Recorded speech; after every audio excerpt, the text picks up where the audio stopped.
Checking. Checking. Online. Currently online. Online. Yeah.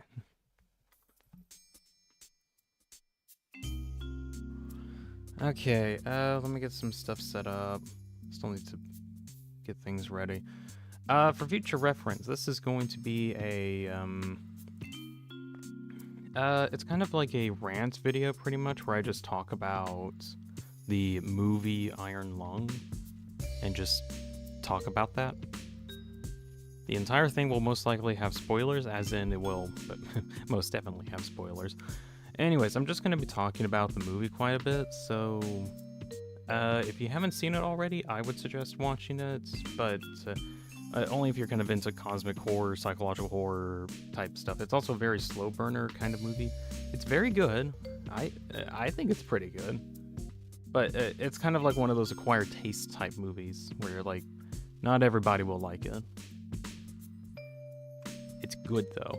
Anyways, while I'm talking about it, I was going to be drawing some, so that's kind of the idea of today's stream. Whenever I get this like fully finished, I'm gonna see if I can get go back through and add timestamps in just to make it easier to find everything that I'm talking about, or like specific parts of the movie. Let's see. Let me see if I can get a couple things set up on my end. So yeah, once I get this done, I'll try to get timestamps in just to find stuff a bit easier. Is there anything else that I want to like preemptively say? Oh well. There we go. Right, so plan is I'll be starting kind of soon-ish. Like about 8 minutes, mostly just to wait on people. I want to talk about like the stuff that led up to the movie itself, like just talking about like the movie's history before it even got into the theaters, how like just some general information, and then a bit later talking about my thoughts on the movie, how I ended up watching it. I actually ended up watching it like 2 times, and I got a pretty good idea of like everything about it. Well, okay, that, and I've also like actually done some homework and researched some more lore about it. Oh, Jessam's here. Hello, I won't be here too long because I don't want Iron Lung spoilers. Have a good day. Alright, you have a good day too. Yeah, this video is basically just me like talking about the movie quite a bit. That's also why I put like Iron Lung spoilers in the title. Yeah, you have a good day, just some. Oh, other thing, whenever I actually get this done, or this thing done, I'm gonna have like a written blog post actually talking about the movie some more. Bye. Okay, bye. Ram's here and says, hey Dean, hello. We're gonna be talking about Iron Lung today. Let's see, whenever I get this done, I'll be sure to like put timestamps in the stream just to like find different parts of the movie a lot easier, or just different parts at least a little bit easier. And then afterwards do a written blog post that just kind of talks about my thoughts, and also showcases the art piece that I'm going to be working on. Of which this is pretty much just a sketch at the moment. I still need to kind of, I want to spend some time and get some like other details in it before I make like a final drawing version. Which either way, I think this will be kind of interesting making. It'll be interesting. What's funny is that I'm not really going off of like a lot of references. I'm pretty much going off of like what I remember from the movie, or like some details from the game. Like I don't remember where all the pipes were placed in, like where all the pipes are exactly. But I know there was that light thing, like that was like a light source, and then of course there's the camera. There's the button, there's a little panel below it. I think there might have been something here. I might just like add something randomly. There's like a little ventilation door down there. And need to figure out how to do the grading on the sides, because there's like see-through grading there. I just want to figure that out first before like going into too much of what I'm just gonna say is like the final version or whatever. Where is the final Thank you, Windows. The final version or whatever. Didn't mean to press the blah blah blah blah blah. That was funny.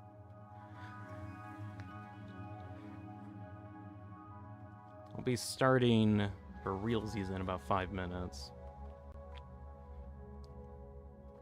You know, usually in these streams, this is when I'd just be talking about some other stuff that I've been working on. But I think just because I'm focusing on Iron Lung this time, I just want to... I want to focus more on that while I'm talking. So, won't be showing off many of my projects. Although, I do have a stream planned for tomorrow. Not a drawing stream, but actually working on an avatar thing. I won't go over this too much, because I keep, like, bringing this up, like, all the time. Let's see if I can, like, show it. I'm going to be working on a dynamic avatar thing that I've been working on for a while for one named Tenna that's over in from Deltarune. Anyways, I've been working on this dynamic avatar thing, and I've got a pretty good neutral stance to work on. At least as a template, and over time, I just want to, like, work on more of these. What other reviews do you have in mind, says Earthquake? I don't really have any reviews in mind at the moment. It's just kind of whatever I'm feeling like talking about. And for today, I just wanted to talk about Iron Lung while bringing up... Also, anyways, I'm going to be probably working on this thing tomorrow morning. So that's going to be tomorrow's stream. Okay, back to Iron Lung thing for a bit. So, Earthquake, in response to if I'm going to do any other review thing, it's purely based on if I have time and I just, like, really want to talk about it.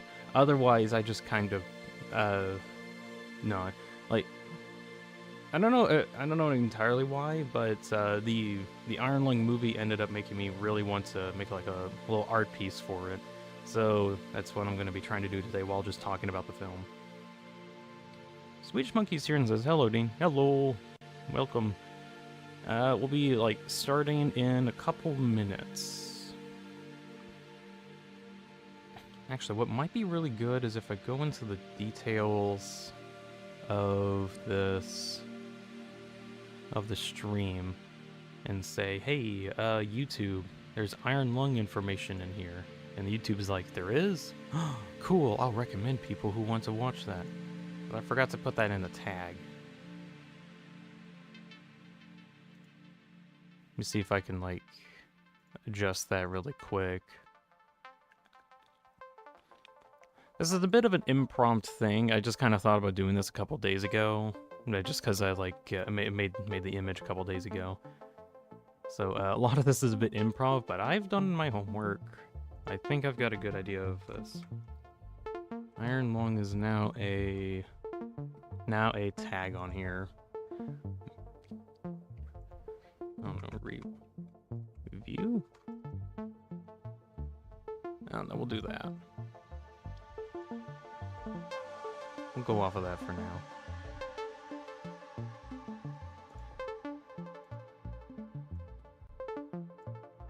Let's see, let me get that stuff set up. I think once I get this done, I think I'll probably start. Swedish says, haven't seen the Iron Lung movie yet, sad face. Let's see. Actually, it's coincidentally about the time that I wanted to start doing this. So, first things first, the review is going to start pretty much now.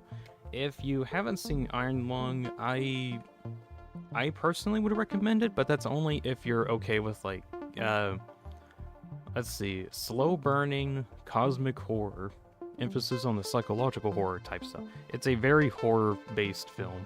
It's R-rated for a reason. Spoilers? I don't care about it. I'm just here to chill. Well, that's fine. That's perfectly fine. I just wanted to put up like a spoiler warning because I'll be talking about the film quite a bit. pretty much like the entire thing. I just wanted to like rant about it pretty much. Okay, I want to get like non-spoiler stuff out of the way first, and then I'll start on the drawing, and then I'll kind of talk about the movie a bit. My personal opinion on it, again, it's good. There's a couple things that I have a problem with, specifically like one singular plot point that wasn't really well explained, but was apparently integral to the ending of the story. I wish they like explained that a bit more. Not to say that they did bad writing. I think it was written extremely well. Like a lot of it did make a bunch of sense, especially on the second viewing. It made like a lot more sense afterwards. I don't know where to find it. I don't know if I can watch it in Sweden. Yes, it's Swedish. Oh, about that. So the movie itself, let's see. It was made by Markiplier. Let me see if I can actually like pull that up on a separate. Markiplier, that's his name. Let's see. I'm trying to swap. And that, okay, that shows.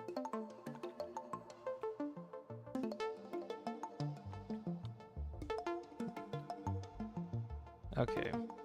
A lot of this is kind of impromptu, so give me a moment. Markiplier, also known as Markiplier, also known as Mark Fishbach, is the guy that made the Iron Lung movie.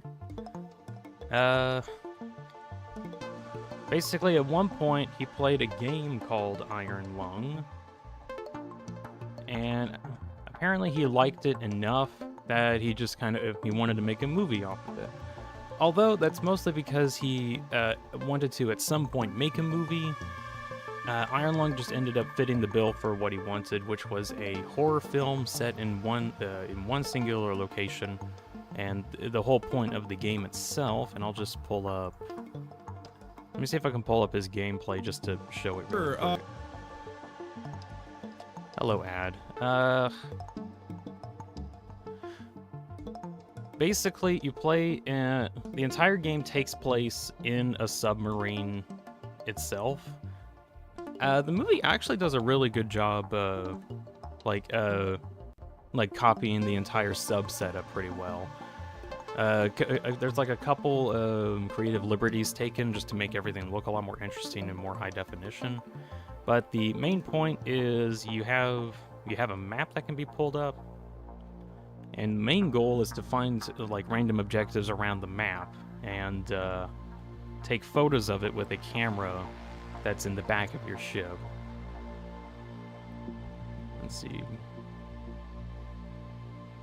Can you, Mark, can you like turn around, Mark? Mark, turn around.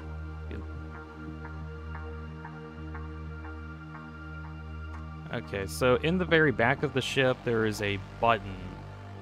A very important button that activates the big camera. The whole point that you actually have a camera is because the submarine is in a massive ocean of blood. Why is it blood? No idea.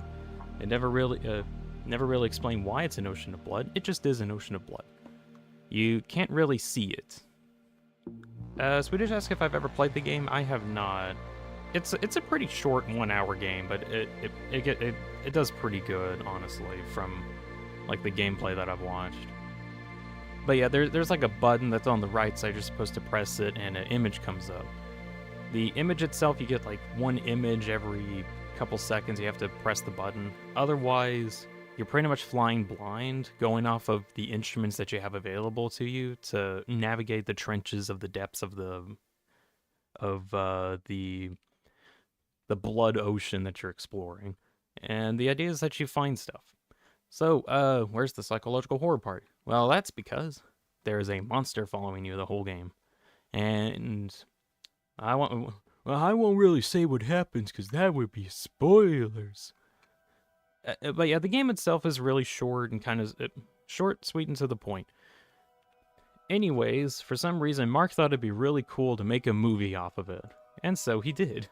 Let me see if I can find one of his trailers.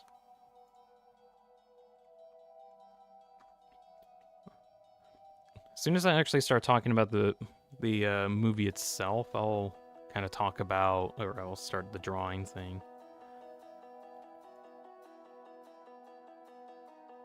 Now that I'm looking at the trailer, there's like a couple scenes that weren't in there before. But yeah, the whole movie itself is pretty much Mark playing as the main character, a prisoner aboard the submarine.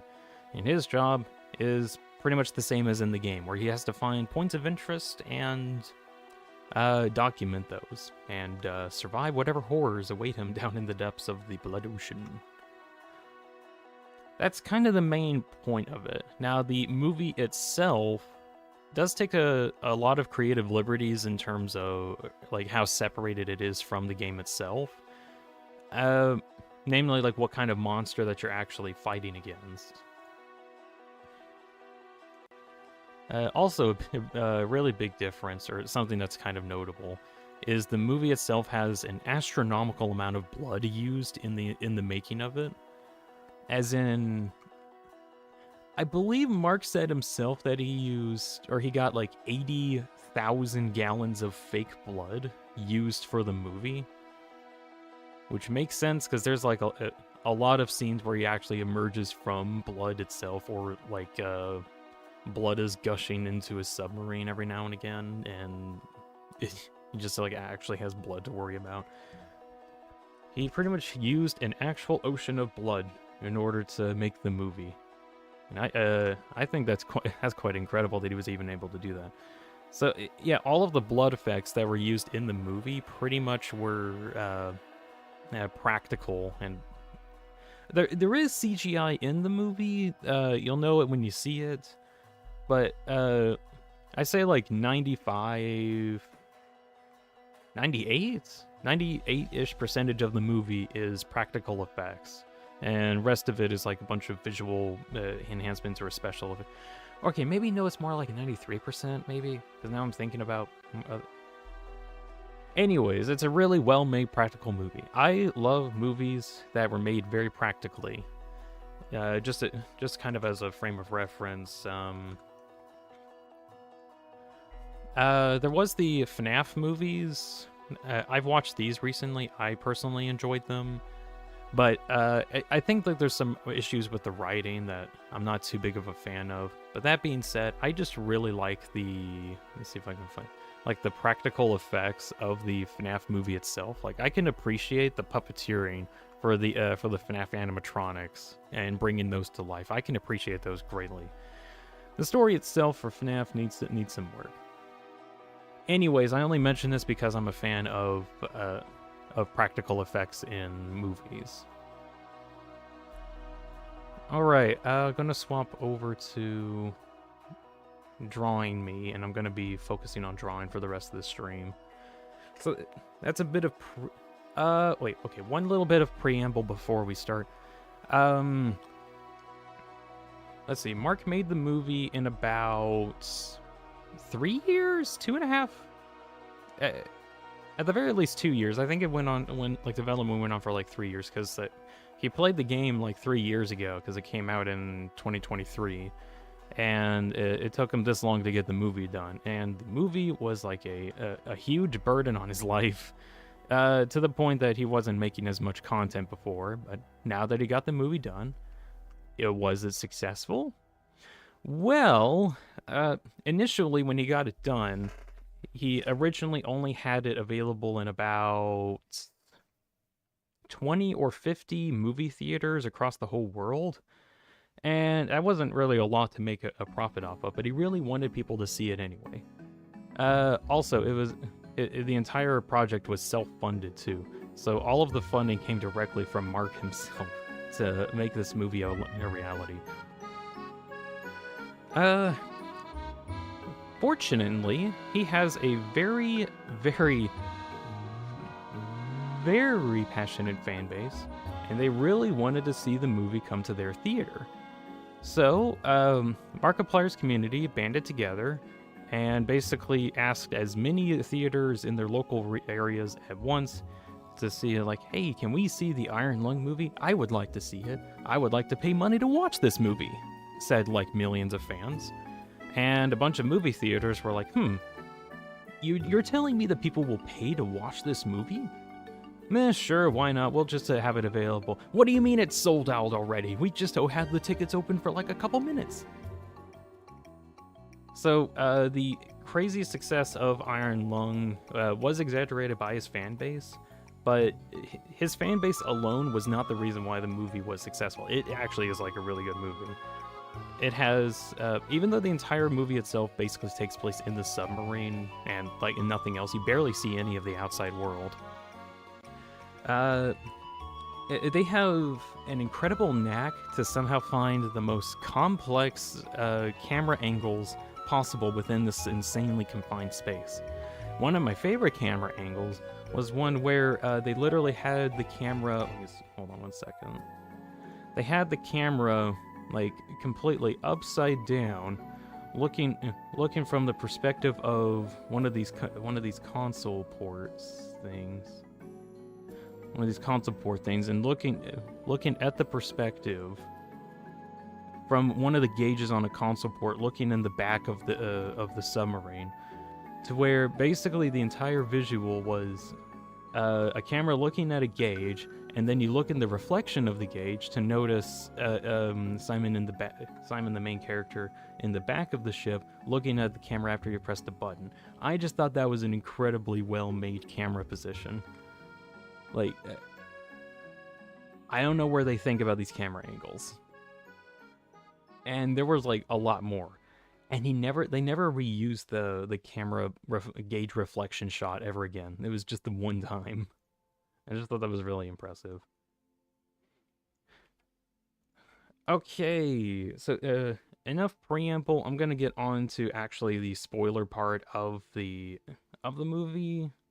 So everything I talk about will be open to spoilers. I'll just be like pretty much starting from the very beginning of the movie and talking about that onward. If you haven't watched the movie yourself and you're interested in it, I genuinely don't know if they're going to be in theaters any longer. Even the theater that's closest to mine, I think like tomorrow or no, actually today.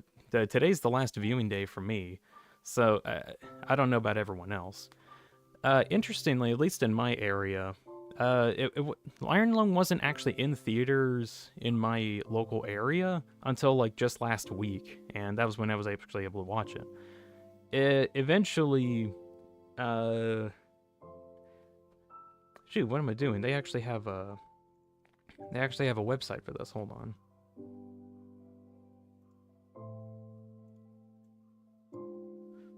Let's see. I remember they had a website just to show this off.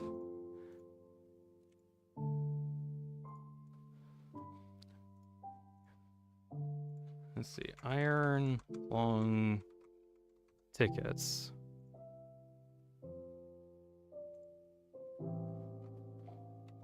Yeah, here we go. Dean, I'm tired. Do you think it's because I'm lying in bed even though it's not late where I am? I mean, it might be.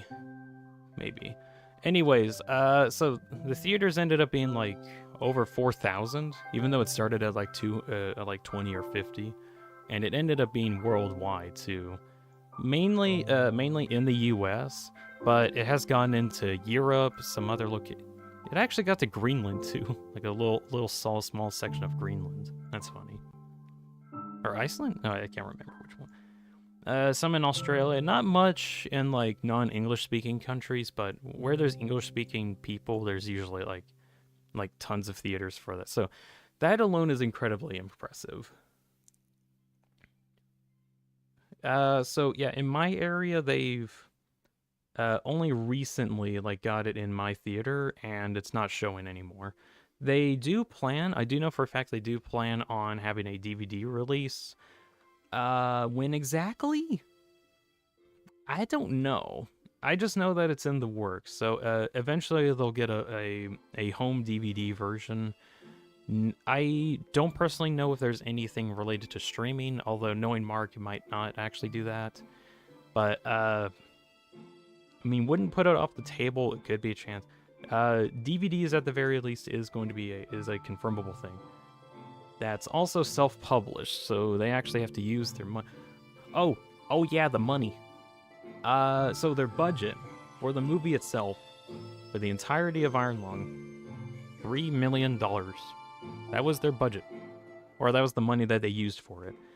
After about a month of the movie being in theaters, they ended up making about a measly let me see if I can just like put the number here,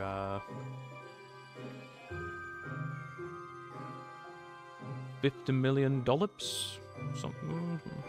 something like that. Something like that.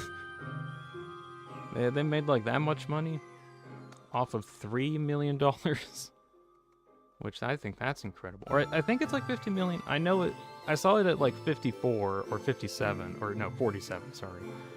I mean I could check recently, but I'm pretty sure they're like it's nearing 50 million at this point. Which, wow, that's crazy for like an indie movie like this. That's crazy. So, if anyone's gonna ask, like, if there's any way to actually see the movie, I don't think it's gonna be available in theaters soon, unless it, like, coincidentally is available in some nearby region. There will be a DVD release in the future in some amount of time. I'm not a part of the Iron Lung group. I don't know when the DVDs are actually coming out, but I do know that they're in the works. Okay, that's actually going to end the preamble. I'm going to say that's the end of the preamble. That's the end of the preamble. All right, I'm going to have myself timestamp that. Okay. The rest of the stream is going to be me talking about the movie, my thoughts on it, starting from the very beginning and talk about it until the end of the stream, and all the while working on this thing. I'm hoping to actually get this done during my stream.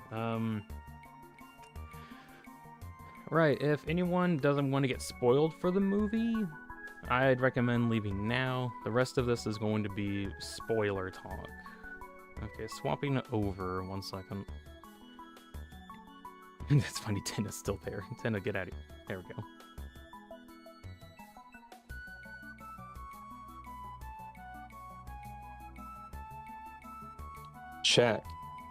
Checking. This is done live.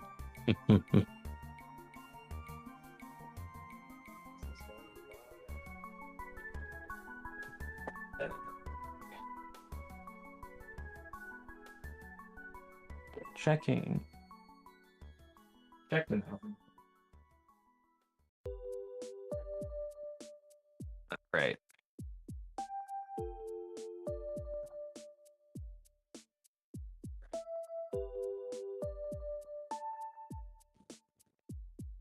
Alright, so yeah, I'm gonna be trying to finish up this whole drawing.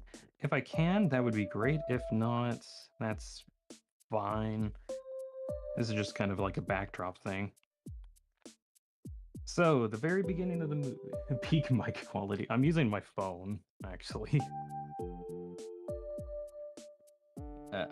I need to get like an actual a setup for my drawing thing. I just can't move my microphone over. Oh well. Let's see. Is there anything else I wanted? Okay, so the start of the movie.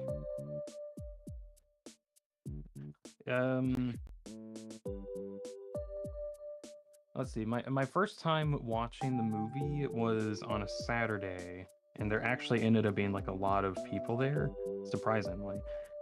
But my group was a little late actually getting to the movie, so I wasn't able to see the very start of it. Luckily, I watched it a second time and got a better idea of what was going on. Basically, the start of the movie abruptly starts, actually. Like, it doesn't have any title cards at the very start. It does have the title card, I think, at the very end, and it does have like intro credits where it talks about like who's working on the movie itself. But it doesn't have any of like it doesn't have Markiplier Studios as like a giant brand thing that you see at the very beginning. Nothing like that. it pretty much literally just drops you into the film. It gives you a little bit of a preamble right at the beginning, which is I think it's the same text that is used for the like how the video game Iron Lung is described. Basically, the concept is it takes place in a apocalyptic future after a event known as the Quiet Rapture. The Rapture itself. The Rapture basically is all light, almost all light sources in the whole universe spontaneously disappeared one day, which included all of the stars in the universe, all of the all of the habitable planets are also just gone. Everything. There was no context to why it happened. There wasn't any warning. It just gone. Snap, gone. Everything's just gone. It's not exactly clear what caused the Quiet Rapture. It's at least hinted at, like there's an idea of what could have happened, but it's not really discussed at all. And the film and the game do a good job of not really telling you what's going on, but give you enough hints to piece together like what could have happened. I personally, I have like an idea of what could have happened, but it's still like up to interpretation. Anyways, back to the movie itself. It starts with the perspective of the main submarine that the whole game takes place in, being dropped into the blood ocean of a moon. Why is it a blood ocean? We don't know, but the one of the last few remaining humans that were only able to survive because they were on either in spaceships or space stations, because they were exempt from the like mass deletion of the universe. They wanted to explore this blood ocean because it's an anomaly, and they want to find anything. Maybe some kind of eldritch horror awaits down there that can give them some answers. That's why they're going down. Well, more like they're sending you down into the submarine that's like scrappily built together because they just kind of want it to work, and they don't really care if you come back or not. It's like if the only surviving corporation at the end of it all was Lethal Company, and now you got to deal with that. Let's see.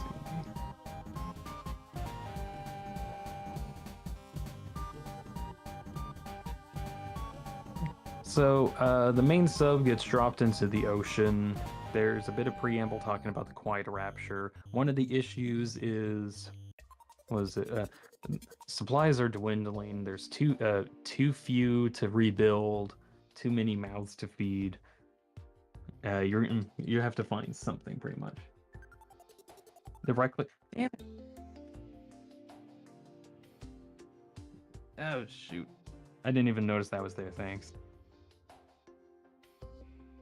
Ugh. Okay, that's my bad, sorry. Right, back onto the movie. So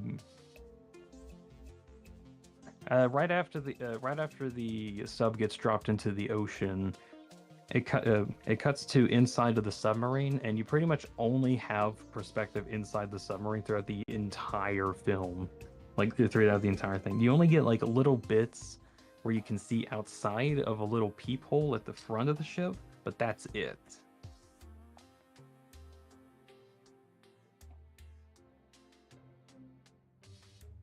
Let's see. Which one do I want to do that? I might work on the monster a little bit.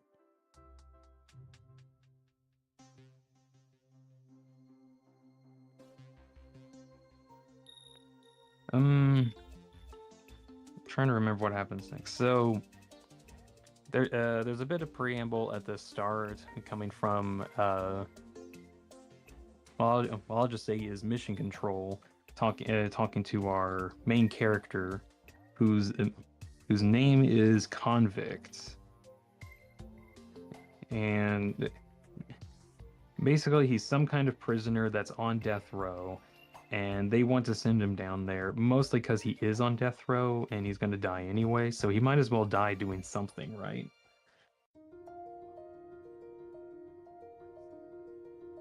Now, what exactly was the crime that he did? Actually does get hinted at, but not really like talked about later on. I'll talk about it whenever it comes up, of course. But all you need to know is that our convict did something bad enough to end him on death row, and he now has this deal where if he goes down into these depths and gets the photos, he'll be awarded his freedom again, and he can actually start doing stuff.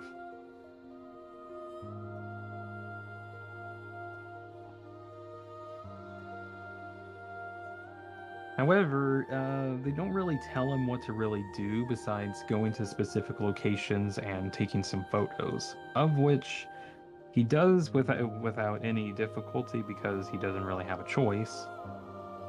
Either he finds it or he doesn't, and he doesn't get any freedom either way, so just finds something. Eventually, he finds out that he has very limited oxygen down there. After exploring for a little while, one of only 4 oxygen pips goes down. So only being down there for maybe like 30 minutes, maybe an hour even, trying to figure out what's going on. He's already lost like a lot of oxygen.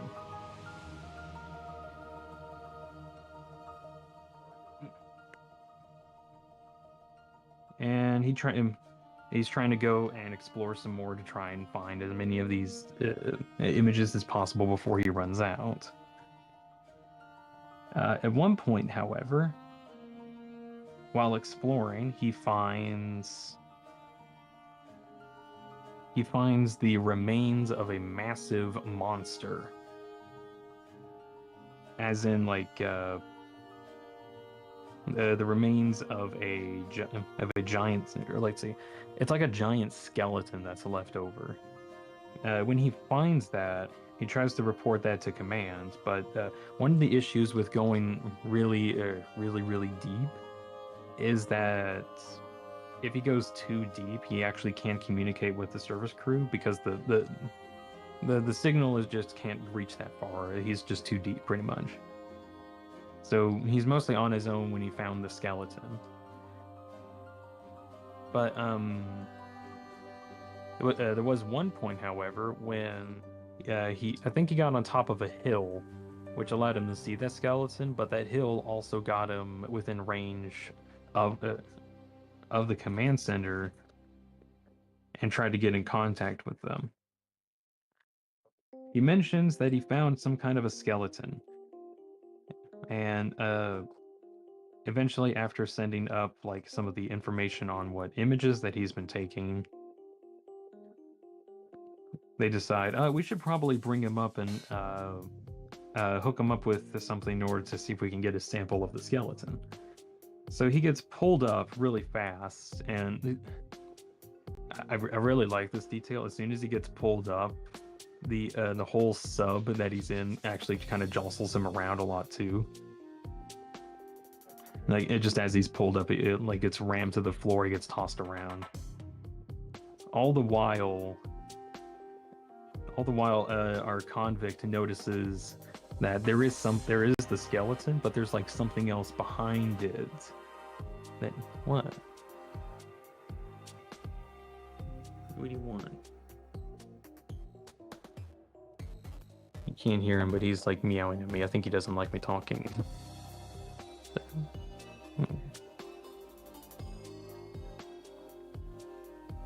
Let's see. So something alive keeps like rubbing against his submarine, which kind of jostles everything in him. But he can't really tell what it is. He just knows that there's something.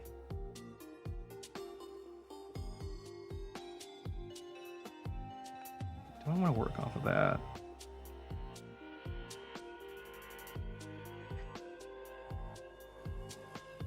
I'll get back to talking in a moment. I just want to figure out what I want to do for this.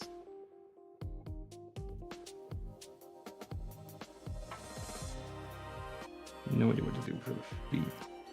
Oh well. So eventually he reaches the surface again. And after conversing with the surface crew, you actually do get to see them a little bit out of like a little peephole in the very front of the ship, of which is usually sealed shut because the amount of pressure below is too much and will probably break through the viewing port. So there's usually a blast shield up, which is why he has like this camera thing in the back in order to actually see anything in the front.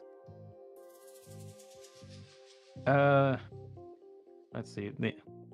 When the sub gets to the surface, they cut the power to it, and they pretty much try to give him the lowdown of what needs to be done. And they pretty much confirm that whatever he did find was actually a skeleton. And say, okay, we need to send you back down there. I know that we said that we give you your freedom if you went down there, but we need you down there one more time in order to do one more dive and get one sample of the skeleton. The convict really hates this because that's not what the deal was. The deal was to go down there once and then find something and then get back up to the surface and be free. That was the deal. Now he has to go back down there with a makeshift claw that kind of looks like this, actually. Kind of like this, where the whole point is that he's supposed to ram into the skeleton with it, ram into it, and then as soon as he does, he clamps down and tries to take like a portion of the skeleton that they're going to try to take back to the surface for analysis. However, our convict, remembering that the previous deal was to only go down there once and then don't have to do it again, and then he gets this freedom. Well, obviously he felt really betrayed, and there was, in a fit of anger, in trying to even see anything that was going on in the outside, he used his camera to get a front-facing view of what was going on outside. The problem is that the camera itself is actually a massive X-ray cannon, and whenever he uses it, he blasts a bunch of X-rays at all of the workers that are trying to affix this like attachment to the submarine. And well, he irradiates them with like a million chest X-ray type. The commanding officer runs up to him, scolds him, saying, "What do you know what you've done? Look at this crazy thing. Look at this stupid thing that you've done, you idiots." Like that kind of a conversation.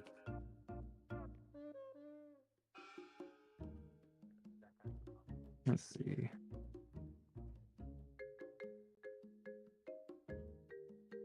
So the main engineer that was actually working on fixing the new attachment to the ship pretty much becomes completely irradiated and is unable to do any work. I think the commanding officer also gets irradiated and isn't able to, or is still functioning, but is just like, oh, now she's got cancer. Oh well. Let's see.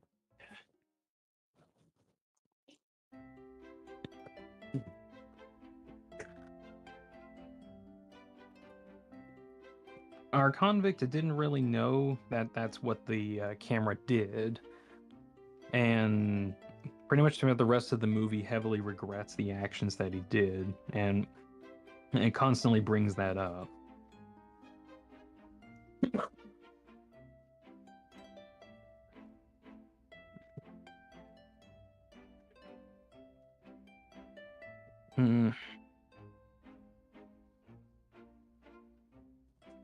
Eventually, the attachment does get installed, and he gets sent into the bottom of the ocean again. But not before getting like a severe scolding from the commanding officer, or like I think there was one guy that ended up like replacing her for a little while. While she was like recovering from the X-ray blasts.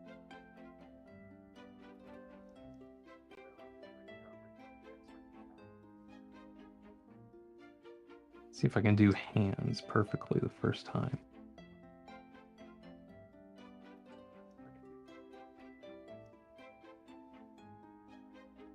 Yeah, that's good.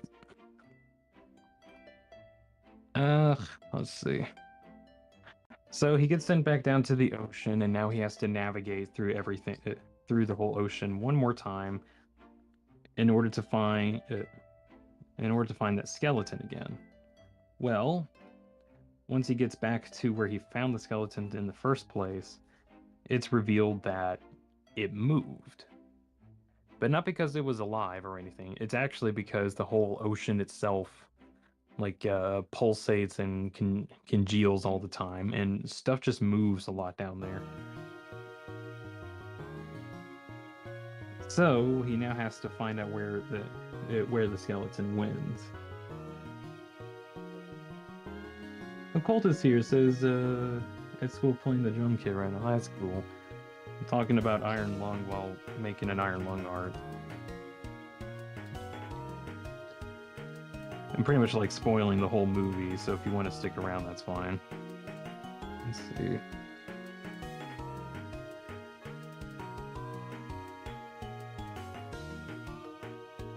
So he explores around a little bit, and he is able to find the skeleton again. But pretty much now has the requirement of ramming into the skeleton at full force. He doesn't want to do it because he doesn't want to ram his hunk of junk into the skeleton, but he eventually gets convinced by Mission Control.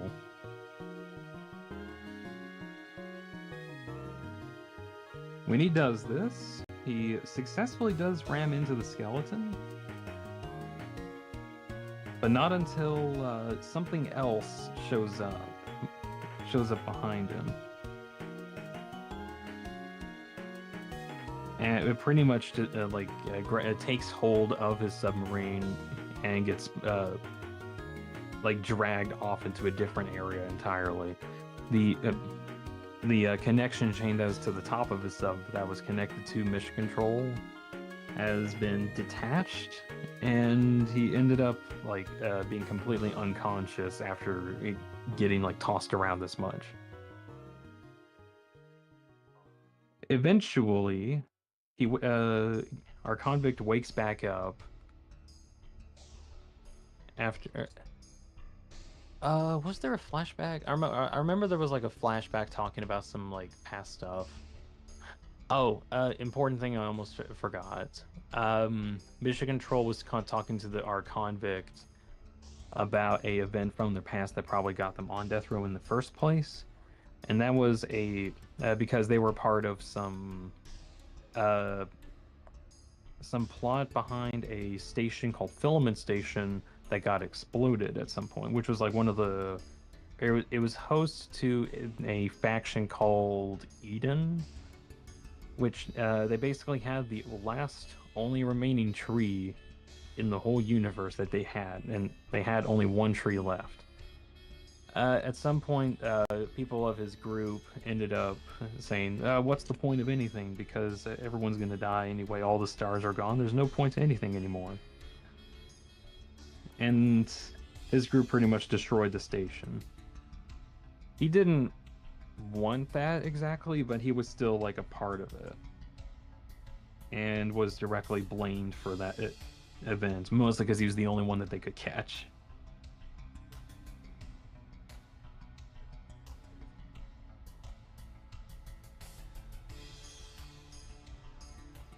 I mentioned this because at some point there is a flashback. I forgot when exactly it comes up that tries to show the events of the station collapsing. It doesn't show it off very well. It's kind of like a very brief. Oh, welcome to Filament Station. Here's like a big tree here in the middle. Oh, next scene, everything explodes. That's about all the information you get out of that.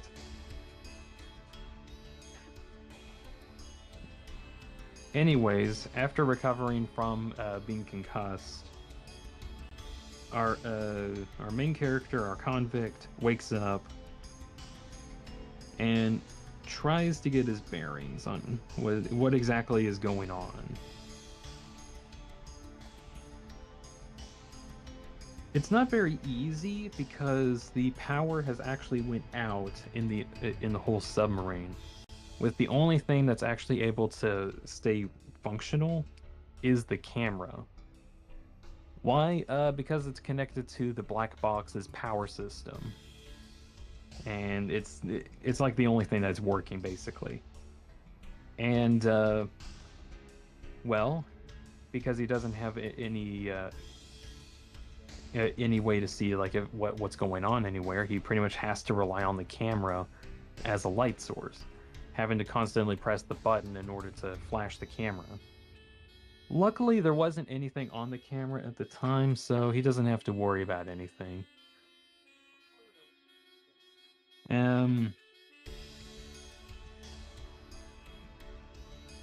He does now have to like get everything working again, but that comes a little bit later, especially when after he like triggers the camera, looking behind him, kind of off camera from where this perspective is at. There's actually a computer terminal that he can get access to, or he wants to try and get access to, but it doesn't work right now. It doesn't respond. That is until he found a panel that's kind of like on the side of the computer itself that was actually removable, and he was or there's like a panel on the side. He opened it up, and inside was a little amulet. This amulet is something that's kind of important later, but it's not really talked about. Or it's not talked about what the importance is. Let's see. Let me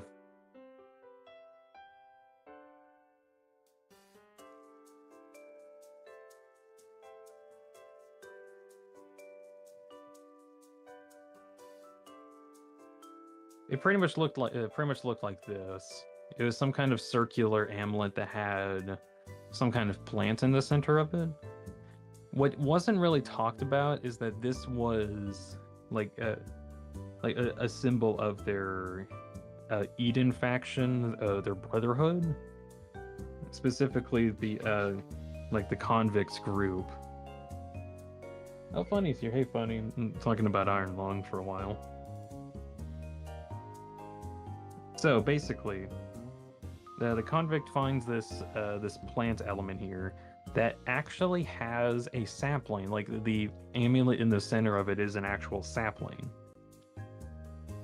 which becomes important later. It's just that that's not explicitly said. I only really know about that because like I just heard from someone else mentioning that it is a sapling, and I look at it and I'm like, oh, that is a sapling. Oh my gosh, that makes a lot more sense. It makes the ending make more sense too. Of which I'll talk about sometime later. Interesting bit of information on the panel itself.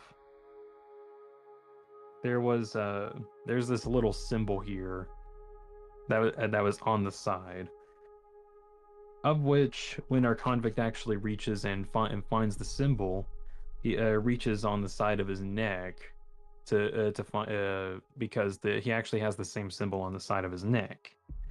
Although when he was captured, he was told to burn it off.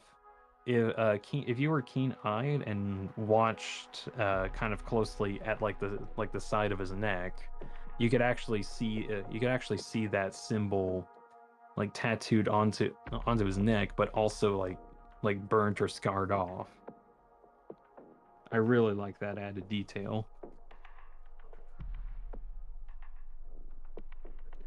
So he ends up finding something that was related to his brotherhood before they got captured, killed, or blew up in the events. And along with the amulet, there was a message there, a little folded piece of paper. He unfolded it, and it says cross the wires. That's what the message says.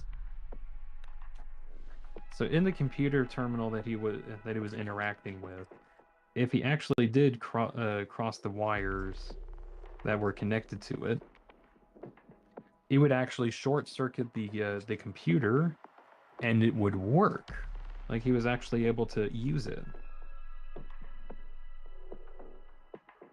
As soon as that happened, though, it automatically started playing like the last recorded audio dialogue, which was a message from the last convict that was on this mission, which was actually one of the brothers of his organization of Eden, which is why the Eden symbol is there, as well as the sapling, which I thought that was an interesting detail. You can even see on the terminal itself a little message from his fallen brethren. That just kind of I forgot what exactly he's mentioned, but it is. There's a lot of hidden details in this movie. I really enjoy the hidden details.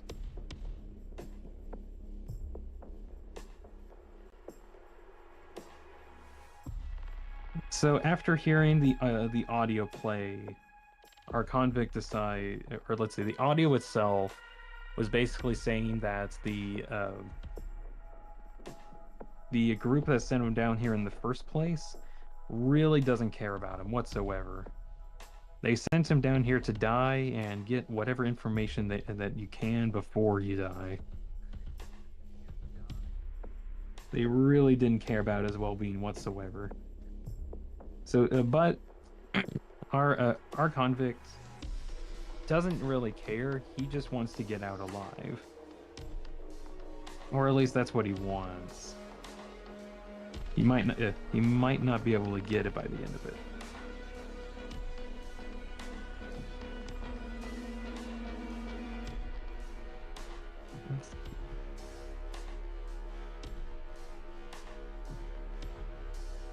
So, after he found, or wait, no. Okay, I'm out of order. He didn't get the message at the start. Oh, that's okay. Okay, I'm getting out of order. There wasn't a whole event that happened before he opened the computer. He actually had to restart the whole power system, which. Okay, yeah, I have my events out of order. He used the camera first and found a tiny supply closet that actually had some supplies in it. From the sub's previous time as an actual functional sub and not like a scrap put together thing. In there was some medical supplies, water, and a life preserver, because a life preserver is really useful down there. Anyways, he drinks all of the water that's in a container that was in the bag of medical supplies. However, he noticed something on the life preserver that was also in that equipment, that it had a flashlight on there. And since he was in total darkness, he kind of needed something. And, well, he drank all the water that he could have used to turn it on. Bit of a problem. hated himself because he like drank all the water. You had to drink all the water, did you? Fortunately, if you spit on it, it works, and that's what he did. He spat onto the flashlight that required water to actually function for whatever reason.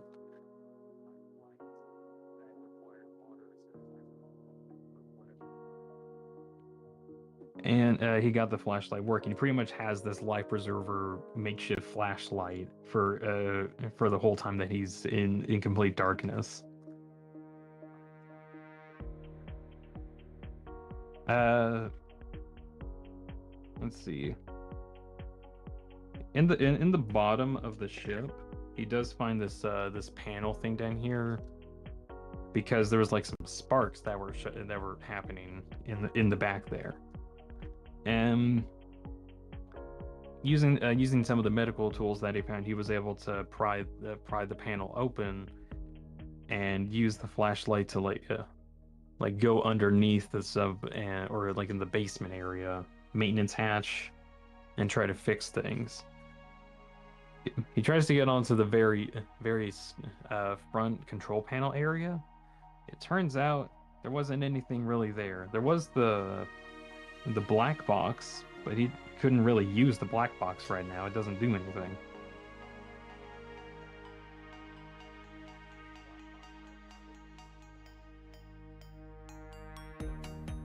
However, he noticed on the far side over here in the maintenance area, there was actually a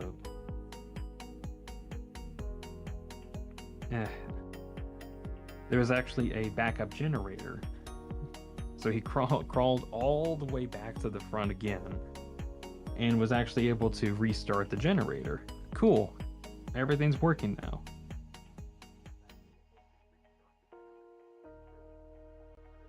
Let's see. How do I want... Actually, I want to see if I can remove these pockets.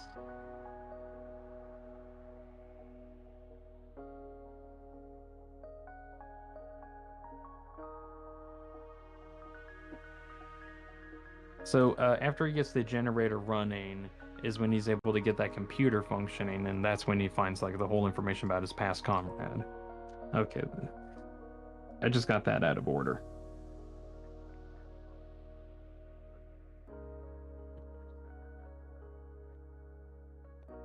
So now that he's got his bearings, he has the sub functioning again. He now has to get out of wherever he is.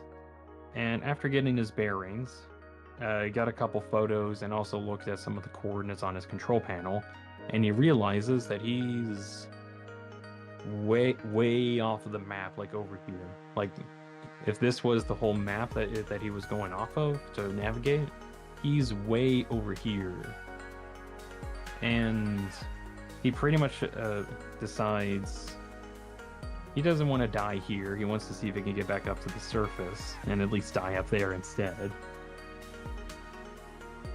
So he takes some paper from one of the manuals that were left behind, or that were left to actually like understand the full uses of the sub, and pretty much rips out some paper, plasters it onto the wall next to the main map, and he pretty much just makes a whole grid extension over there and tries to chart his way out. However, as soon as he starts his little journey, he presses the camera button in order to look outside, and there's something looking back, and it was a monster. Presumably the same monster that got him into the situation in the first place.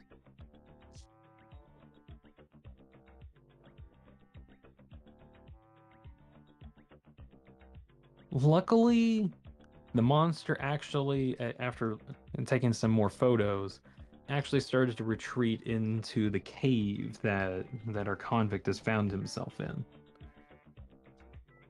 And very fortunate of him, actually. He talks to himself a little bit. Yep, don't mind me. It's just Simon. And then he reveals at that moment that that his true name is Simon. So from now on, I'm just going to call the convict Simon because we actually have his name now. Yay!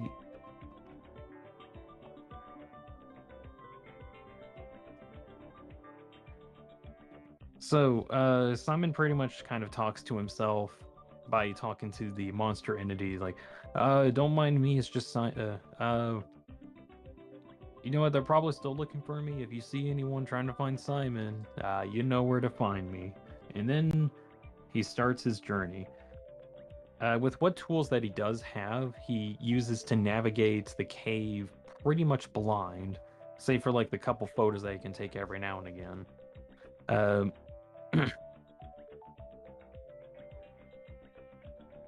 Just to kind of give you an idea of what he does. He pretty much starts at one point, goes in a direction, and as soon as he like hits a wall, he turns the whole ship around and keeps navigating, and pretty much keeps angling himself as much as possible in order to navigate this giant cave system that he's found himself in. All the while, just kind of doing whatever he can, pretty much. There was one point somewhere in this cave, I forgot what exactly he found, but it was some like weird alien-looking life form, probably another monster. I didn't get a good look of what that actually was, but pretty much after mapping himself around enough, he found out that he actually went in a whole circle. So the whole cave system that he was in ended up with him being in a circle, which, of course, he didn't really like that too much. However, luckily, when he got back to his starting point, he remembered that there was actually like a second path that he could have gone this whole time, which actually led him out of the cavern that he was in, and he was able to get out. So, a lucky Simon, he's able to get out of this horrible situation.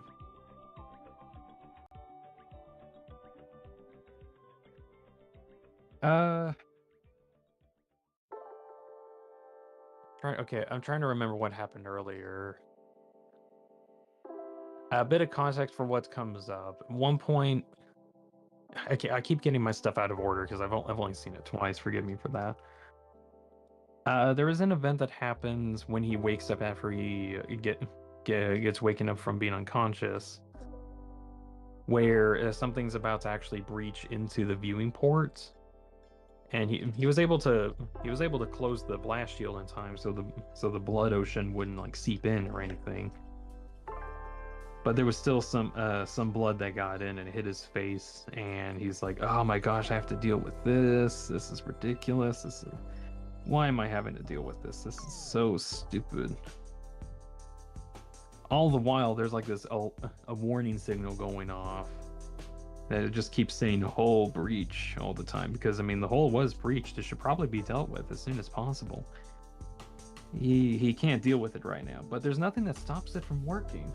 At some point, he just gets really frustrated at it, takes a fire extinguisher that's also on board, and just smacks the speaker that was there, breaking it and disabling it. Or at least it disables it for the time being. This is important because once he gets out of the cave, he tries to get some height and tries to get within range in order to talk to the surface crew.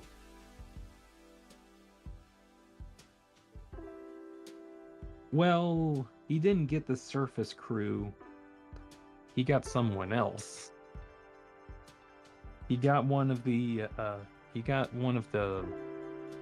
it was a research crew of one of the previous vessels, of which are somehow still alive down here, which is kind of crazy knowing the circumstances of what's going on. But Eventually, Simon and the research crew, or like what's left of them, talk to each other for a while, and basically the researcher mentions something that they found, the light or something like that, kind of talking in a very weird, like cultish manner, which will make sense later. Anyways, after talking for a while,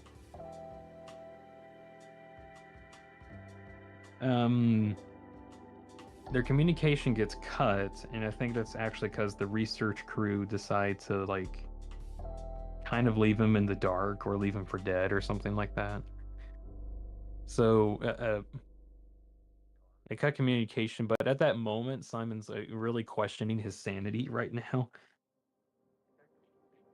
Like as soon as that communication got cut, he felt like that he was just talking to phantoms, talking to nothing, pretty much.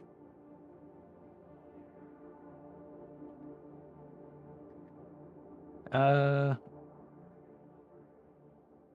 he then talks to himself quite a lot, just kind of like just panicking about what's been going on. Eventually, however, the research team actually responds back and decides, okay, fine. You want the truth? We'll see the truth together. Come to these coordinates, and we will see the light together. Thumbs up. Yeah, thumbs up. We'll see the light together. He does this. He goes to the coordinates in order to find literally anything.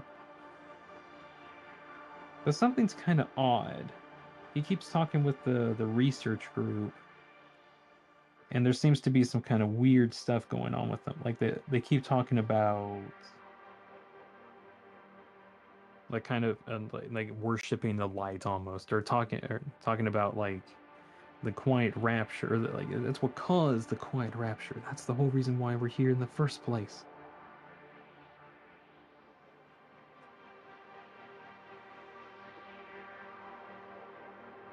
They pretty much start talking like cultists, which is a little concerning. We're in our creators here, Lung of Iron, yeah. Trying to draw this at the moment. It's all right. I'm also talking about the movie, so if you don't want to get spoiled, I recommend just skipping this for now. Anyways, he eventually reaches the coordinates, but there's something kind of weird about what he finds there. The photo that he takes is moving, as in even though it's a still image, it still has like some weird movement and distortions in the photo itself. No, Schmitz is back. Hey, Schmitz.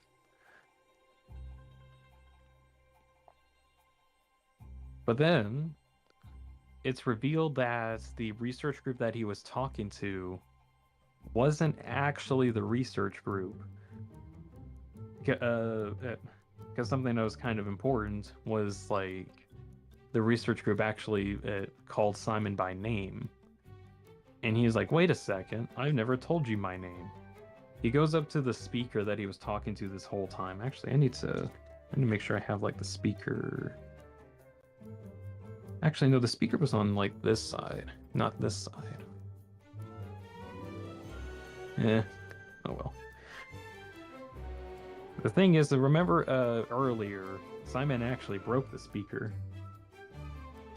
Well, the whole time that he was talking to the research group, it turns out it was actually the monster that was stalking him this whole time. And the monster's been telepathically talking to him. Which, that's a little scary. Turns out the thing that you were talking to wasn't even real.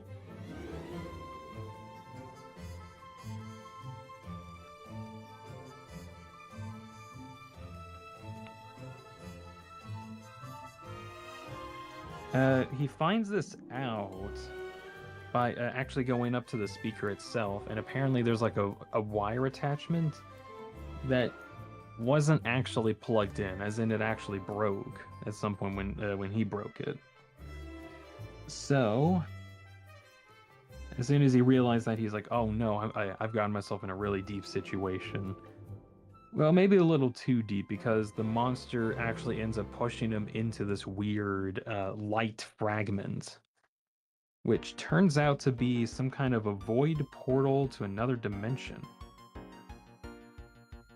When that happens, his whole ship pretty much gets atomized as it's going through this portal. When he wakes up on the other side, he sees the monster behind him submerge into a pool of blood. Simon himself is standing on top of this pool of blood, but looks up into the sky and finds some kind of giant eye, like some kind of massive dragon's eye looking at him.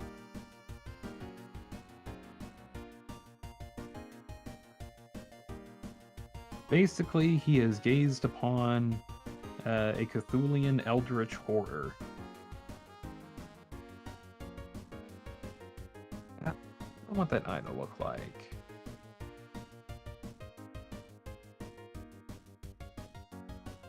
Something like that, maybe.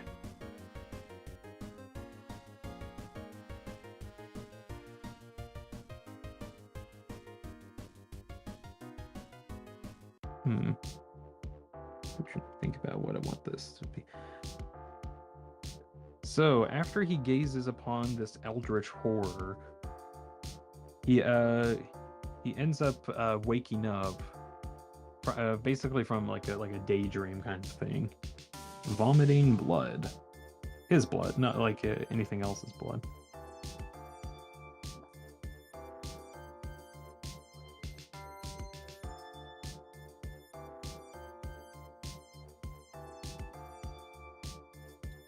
As soon as that happens, however, and he actually gains consciousness again, he gets a communication from the surface crew.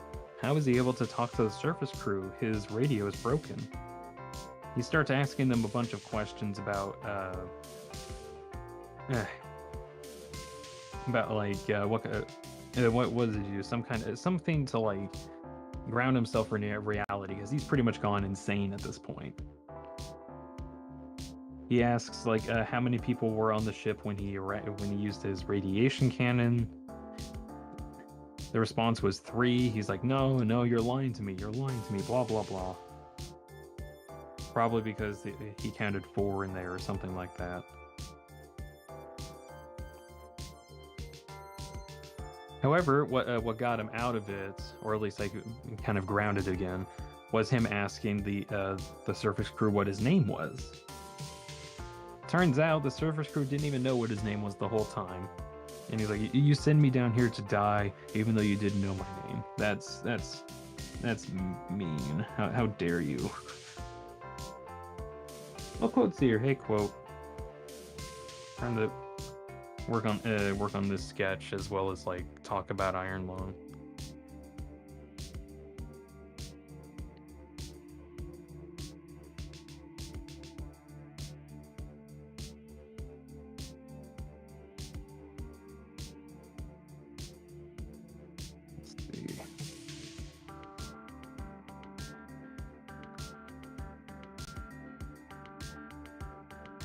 So, turns out that the speaker that he broke earlier, that was confirmably broke, as in like the wires were disconnected, actually is working again, as in it's like plugged in. Which is really weird. I really don't understand what happened to the wire itself. Like, even after a second viewing, it just doesn't make a whole lot of sense. Like, how the heck is it able to function again? At the very least, there's not a lot of information to go off of to answer that.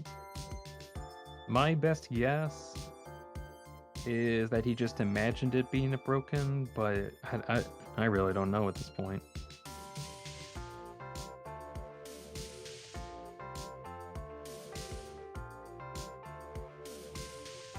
So he talks with the surface crew about stuff that was going on, And oh yeah, during his exploration, he actually was able to find an old submarine called the SM-8, which was actually an old research vessel that was actually manned by the old research crew. Which, man, wonder what happened to the research crew. I think the internet is that the intent is that the speaker being broken was an illusion of some kind. I mean, it makes sense because like the speaker was actually broken the whole time. But like, I just know that like Simon broke the speaker, and then it just kind of worked. It could just be that it was like an illusion. Like that makes sense.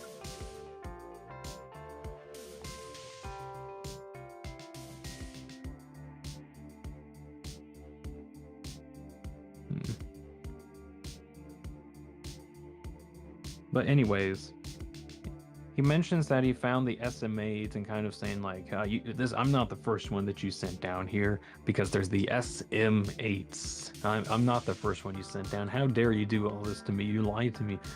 And the surface crew recognizes that he said SM-8, which is actually kind of curious because they've lost communication with the SM-8 some time ago, and they were never able to recover its remains. So if Simon says that he found the SM-8, the whole crew's like, wait, hold on. Or more like the main captain of the ship is like, we could actually recover some useful information from that thing, and you can go get it. Yeah, I can get it, says Simon. Cool. All right, this is gonna be really risky. We got 30 minutes. Get to the SMA, download some files from it, and if you can get that, you'll be free. I'll actually be free. Yes. Okay, cool. I guess I'll do that. So, important information that I keep skipping over because I like skipping over myself. It has apparently been several days since he was first left unconscious on the seafloor.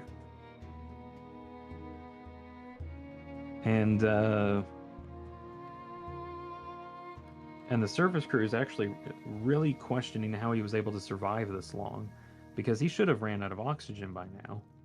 This is important. Let's see.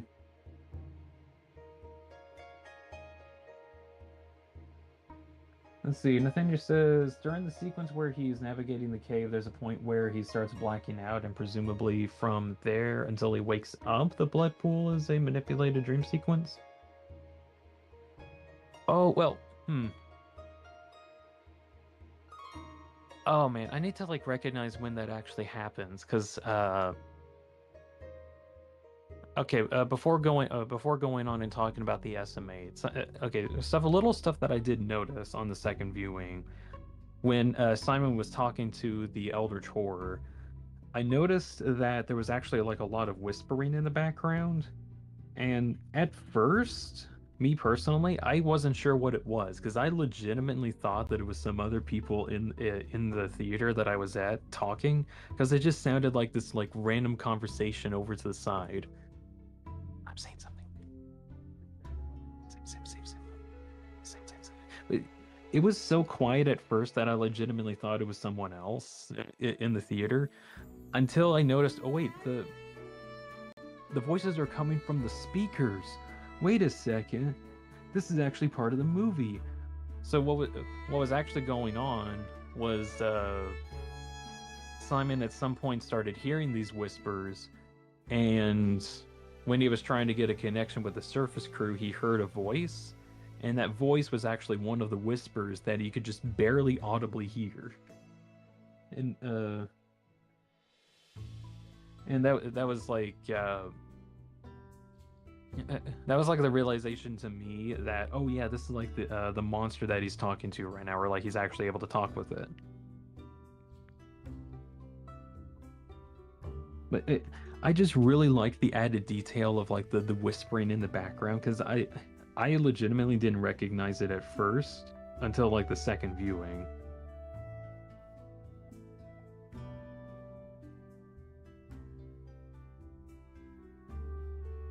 There's a lot of hidden details like that.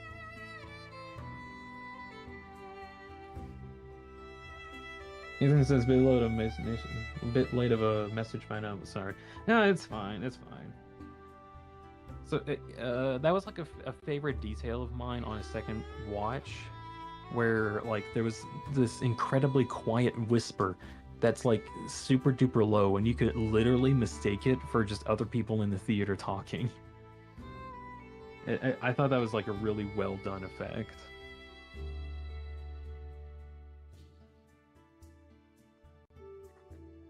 So, Simon goes on a mission to try to get back to the SM8. Because after he got sent out of the void portal, he just kind of got thrown out into like a random part of the ocean. So he had to like slowly navigate his way back to the SM8. All the while, he's just getting like slowly more and more insane.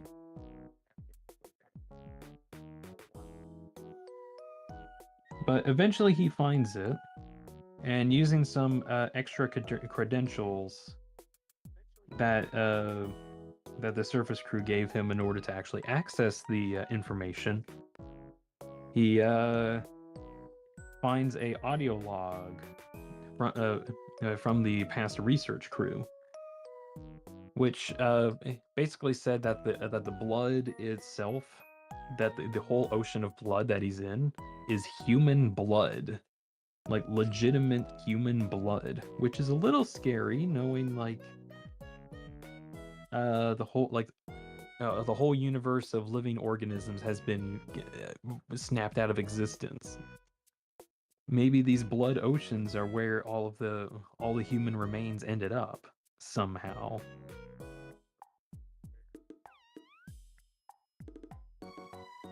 Some other information in the logbook that in the log that he gets from the ship is that the crew that was a part of it was going very insane. One of the main people that was working on it, I forgot what her name. I think Ellie. I can't remember exactly what her name was. Anyway, she was going the most insane out of all of them, and apparently started drinking the blood, which actually sustained her a lot. Like, it was basically food.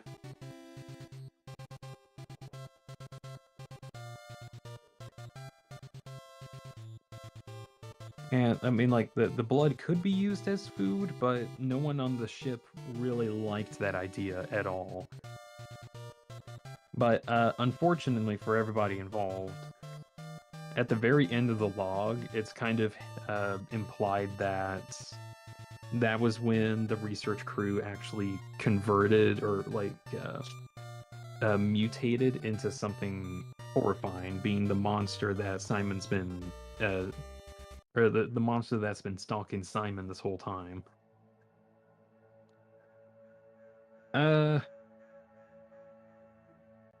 So after that bit of a lore drop, we cut back to a rescue vehicle was piloting or being piloted by the main captain of Mission Control. Went down there in order to help recover the data of the SM8 and also get Simon out. Well, unfortunately, the monster has the submarine held captive.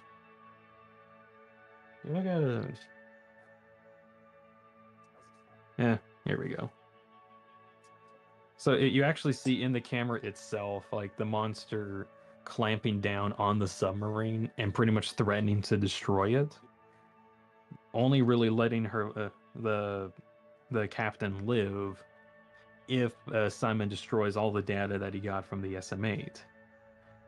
But eventually, through enough begging from the captain, basically saying like that it's bigger than us, it's bigger than us. But you lied to me. You were gonna give me my freedom. Well, not everyone deserves to live.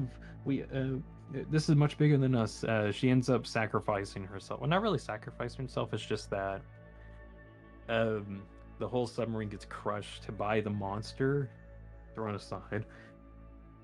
Although cool detail. While he was talking to the rescue captain, you could see like the speaker that he was talking with started bleeding a little bit, and then as soon as the crush happened, it started gushing blood. I just like that as a cool detail to say, "Oh, that person is dead. No coming back anymore."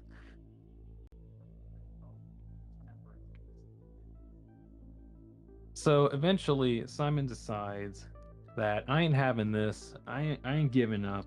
I'm gonna fight. I'm gonna fight like crazy. So he gets the data from the black box that he had to go like underneath the submarine again in order to get it. But he was able to get the black box information and safely secure it using the using the useless life preserver that he got from the supplies from earlier, like the supply closet from earlier.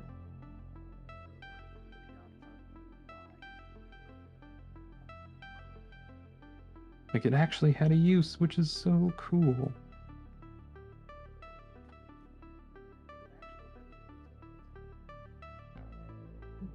So he strapped the black box to it. All the while he was doing this and getting everything together, blood has been starting to pour into his entire submarine, and he has a very, very strict time limit before he just drowns in blood. With enough human determination, he was actually able to, using determination, overpower any the issues that he was facing, and got out of the pool of blood that he was pretty much getting submerged into. Got everything ready, and suddenly the monster starts clamping down on his ship. You can actually see like the teeth protruding into like the different parts of the sub too, which I think is a cool detail.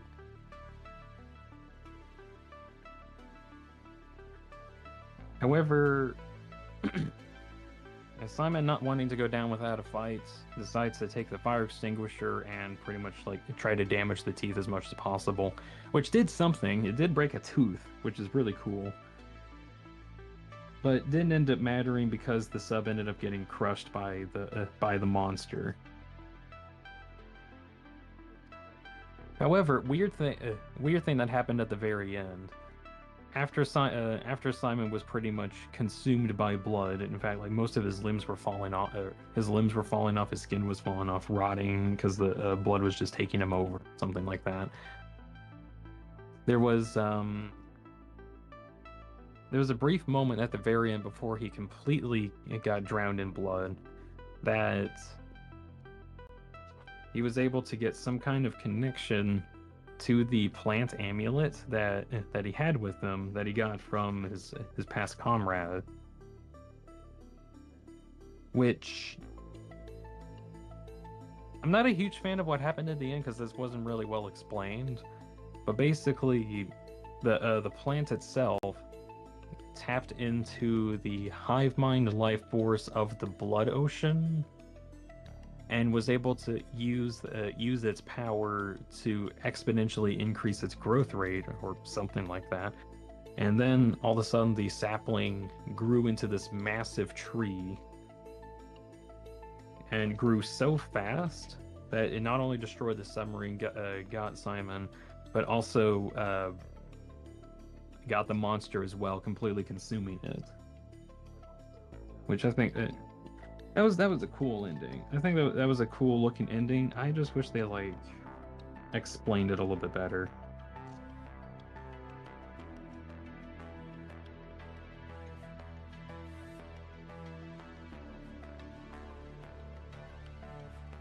Yeah.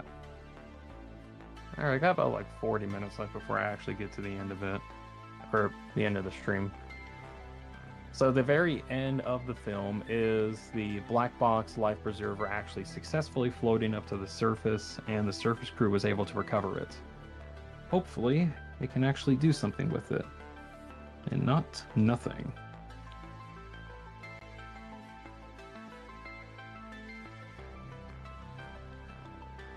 So that ends up being pretty much the whole movie. There's a lot of other details, like I said, that aren't really like expanded on very much.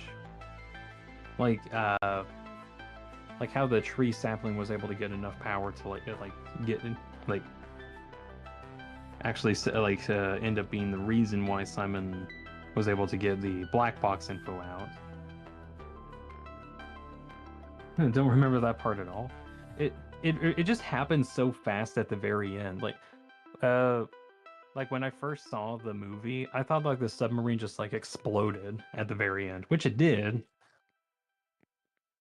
But it's not very well explained that what actually happens is that the sapling for like a single or maybe like a few frames shows some kind of like spark of life that happens, and at the same time, while Simon's getting consumed by the blood, he also gets a similar spark in his eye, which then somehow triggers the massive tree to grow suddenly and sporadically.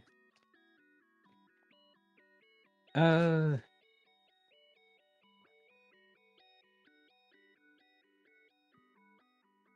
I still think it was like an all right ending. I just wish that they like better described what happened at the end, because they really kind of glossed over. Oh, by the way, a tree grew up really fast. Wait, why?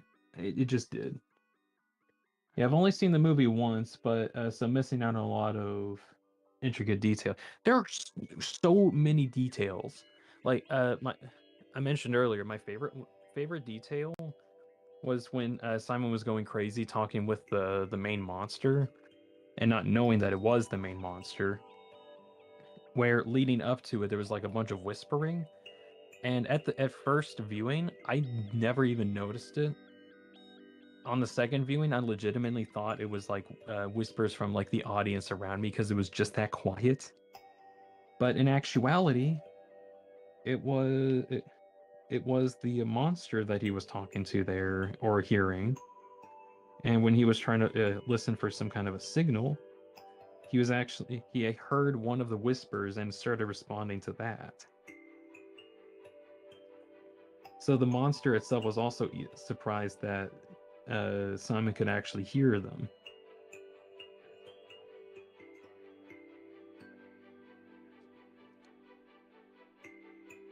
I just think that was it was such a good detail that was very easily missed.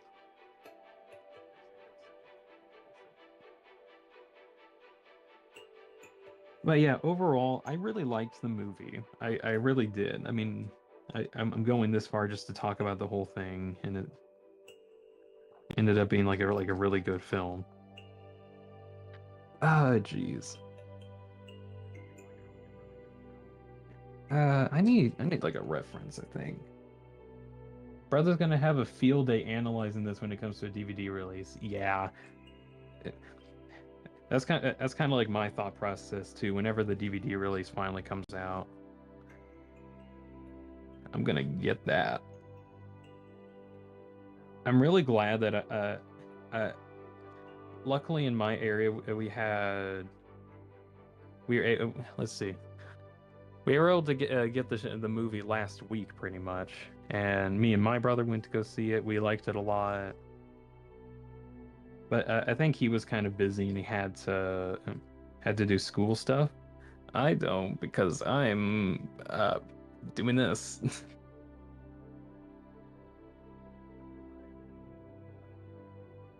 But I was able to watch it for a second time on just as like a private viewing. Loved it a lot.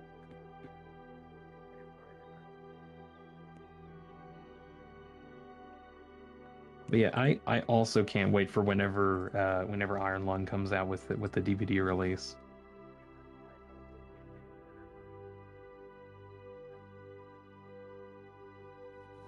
Okay. All right, I'm working on this. I'm pretty sure like most of what was left on the sides here were like piping, and then on over here was like just a bunch of gauges. I'm pretty sure. Okay, how do I want to do this piping? Because it's not that it's the worst thing, but I kind of want to add more details onto it.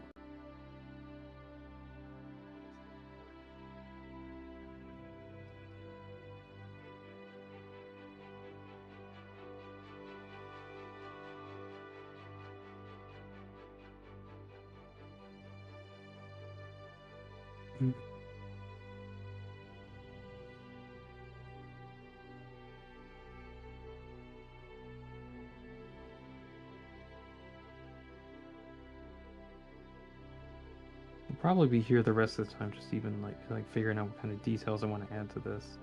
I'm pretty much. I feel like I'm kind of done like ranting about the movie. Is there anything else I wanted to talk about? Uh,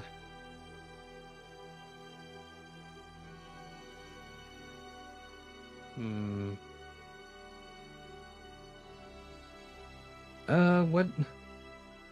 What do I think is the source of the blood ocean, or what caused the quiet rapture? That's just a thing I prompt myself to do. So the whole quiet rapture event is something that happened some years ago that caused a lot, or habitable planets and resources to just be blipped off the map, off out of the universe even. I think the Eden faction that Simon was a part of had an idea that maybe like the resources weren't deleted from their world, but in actuality, they were removed from their reality and plopped into a different one. That's what they believed, though, because it was easier to think that, and they didn't want to accept that, like, so much stuff has been, like, nuked away. Like, I remember that was, like, one of the key moments that Simon mentioned.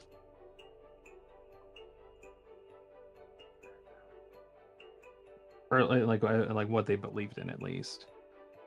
Like, what's better to think about that it happened to us or it happened to them? It's just like an interpretation on what happened, pretty much. I feel like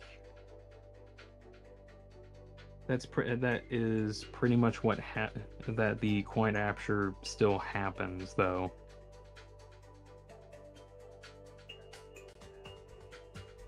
Like, most of the stuff in the universe got blipped out of existence, that kind of thing.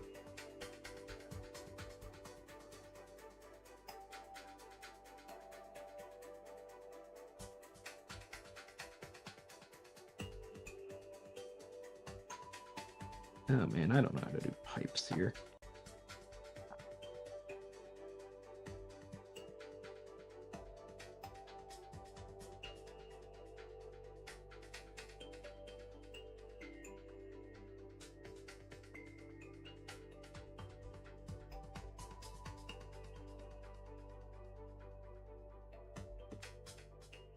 Hmm. Let's see.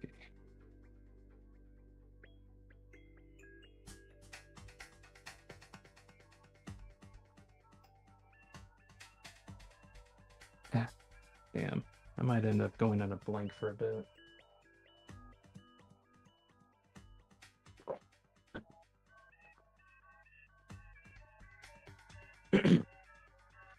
Let's see. Let me change the stream's title really quick.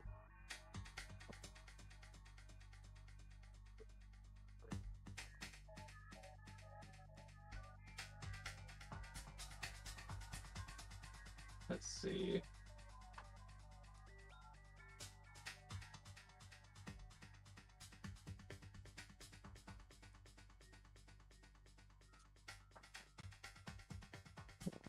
Nah, I think we'll just leave that off for the time being. I'm gonna see what else I can get done with this in like 30 minutes.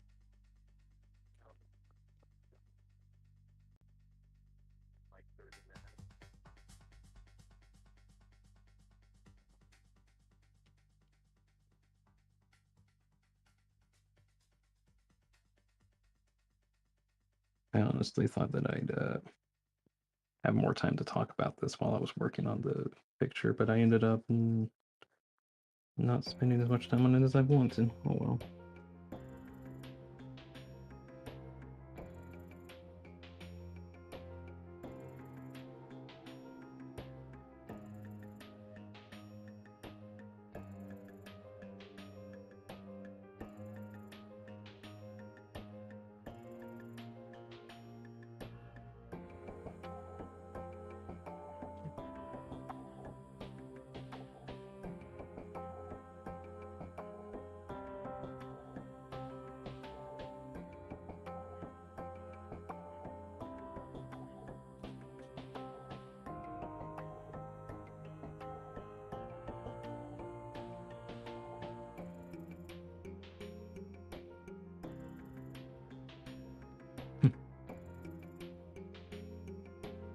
Remember there was like one question from like way earlier in the stream, like if I do any more review kind of videos. Yeah, frankly, a pretty issue I got with review videos is that I just don't have a lot of time to talk about them. At least during the streams, I feel like I can just like rant and talk about them for a while, get my thoughts out. I just don't have enough time to make them into actual videos.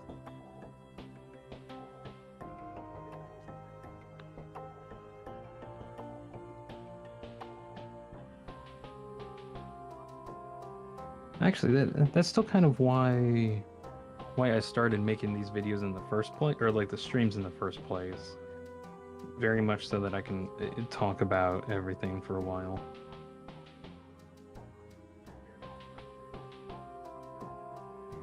Hmm.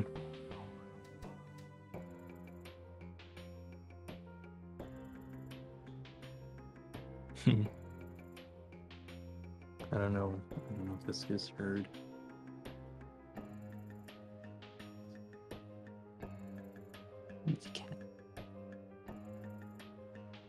He's kind of snoring, but I think he's too quiet for Discord to pick up. Oh well.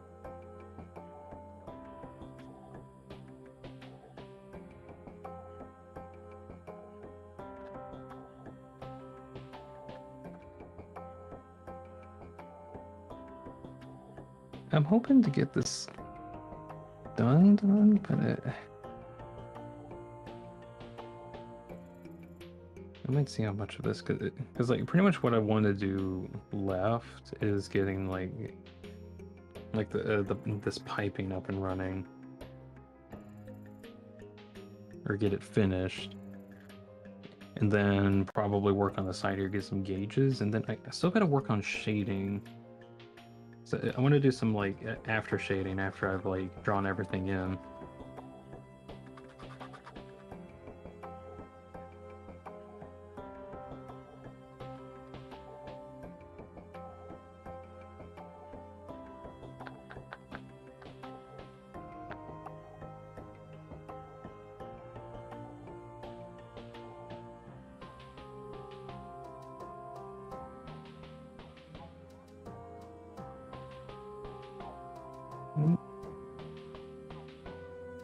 Let's see.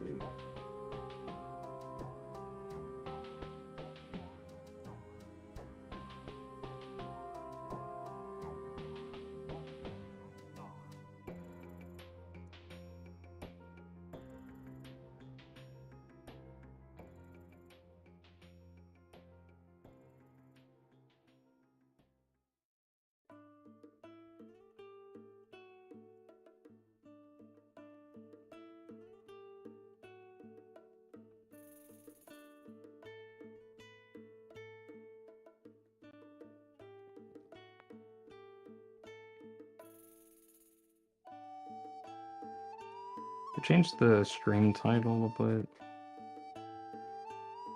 See if like others might stop by and check it out. I guess I should have expected not many people would stop by if I say, hey, I'm going to be talking about this movie that not everyone has watched yet because not everyone has access to it. And then me just like literally talking about pretty much the whole movie. I should have expected not too many to stop by. Oh well.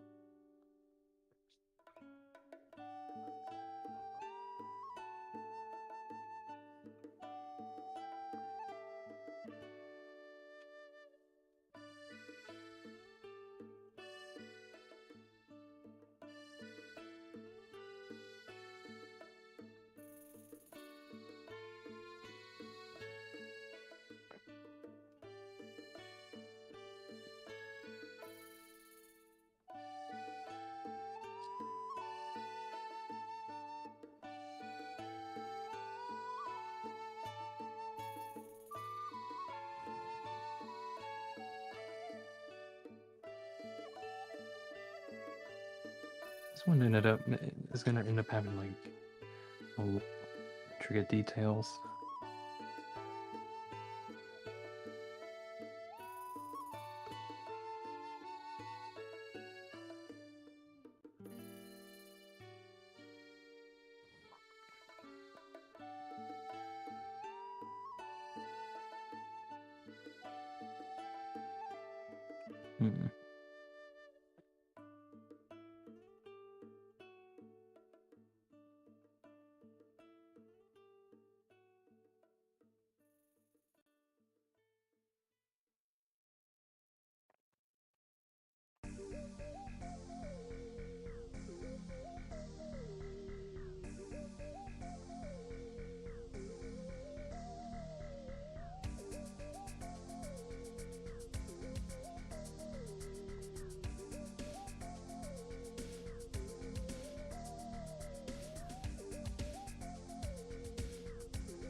What's this one got to say?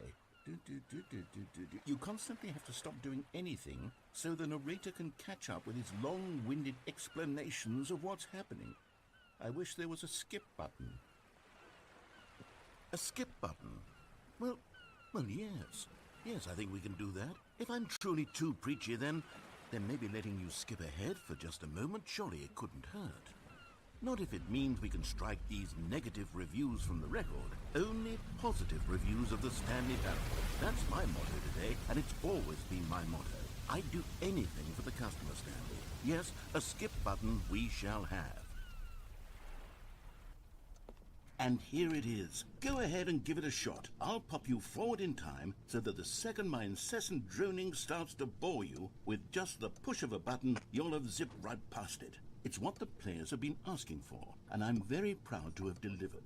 No more listening to me rambling on and on and on. No. The Stanley Parable is a game for the people, and if the people want silence, then by goodness, that's what they're going to get. Well, don't sit around waiting for me to shut up. Go ahead and make me shut up. Here, we'll pretend that I've just begun an interminable monologue, and it goes something like this. The story, and the choices, or what have you, and therefore, by becoming it is, so on and so forth, until inevitably, we all until the end of time, at which time everything all at once, so, now you see, blah, blah, blah, blah, blah, blah, blah, blah, blah, blah, blah, blah, blah, blah, blah. We've eaten too much and it can't be just yet, no, until 245.